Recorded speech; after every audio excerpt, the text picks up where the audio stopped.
All right, we're back here with meteorologist Cam Tran. Cam, we're really keeping an eye on Erin as it moves, but not a lot of change over the past couple of hours today. Not in terms of where it's at right now and its formation, but there's a couple of slight changes down the road. We're noticing a slight nudge to the west, which is not good for the United States. I'll show you why in just a second. But let's get you the latest stats on Erin. Right now, winds at 45 miles per hour, moving to the west at 17 miles per hour, still about 1,300 miles to the east of the northern Leeward Island. Again, expected to be a Category 1 hurricane by Friday morning. Right now, it's moving in very marginally warm water, so that's why it's taking a bit to become a hurricane. And then as we go into Saturday morning, that's when it's expected to be a Category 2 hurricane.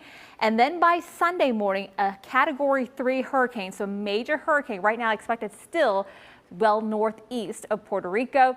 And then as we go into Monday morning and Sunday mornings, you can see it's just well off to the east of the Bahamas. So expected to be a major Category 3 hurricane as we go into the latter half of the weekend into next week.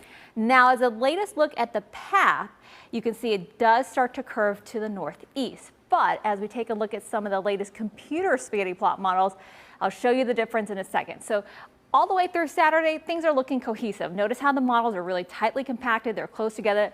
That's a good sign. That means, okay, it's going to move well to the north of the Lesser Antilles and Puerto Rico. However, look as we go into early next week. Notice how majority of the models have it curving to the north-northeast, unfortunately towards Bermuda, but several of the models are hanging farther west here. So this is why we still have to watch Erin. It's way too early to know exactly where this is going to go. But just because earlier the models are trending to the north and east away from us doesn't mean that's always going to be the case. We're going to continue to watch the trend. Here's another thing that's changed.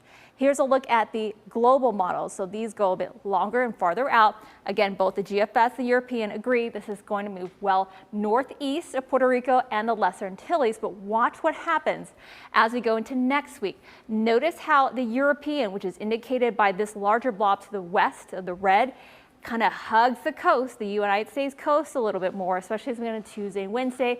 GFS is farther out to the open ocean waters of the Atlantic. And again, Europeans still hugging the coast here a bit on Thursday of next week, hugging the coast of the Carolinas. So we're starting to notice a slight shift now, a little farther to the west for some of the models. So